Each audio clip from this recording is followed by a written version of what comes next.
গ্রামের নাম হলো আপনার চেন্নাই।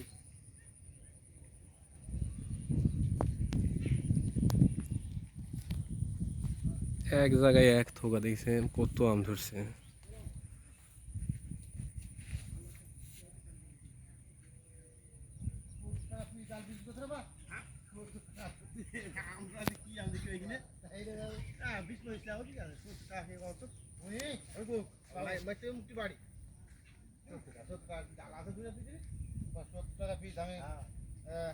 এলা আম দেখা যায় দুই একটা শখে মানুষ লাগে, দুই একটা গাছ থাকে না, এটা বাগান হয়ে গেছে। দেখা যায় দুই একটা গাছ আছে শখে লাগে।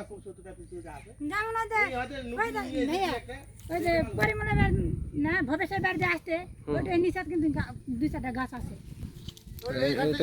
হ্যাঁ, পুরোটাই বাগান। আর আমি সাবারে দেখছিলাম একটা সদস্যের বাড়ি দুটা গাছ ছিল এরকম, এর থেকে আবার ডাল নিয়ে আসে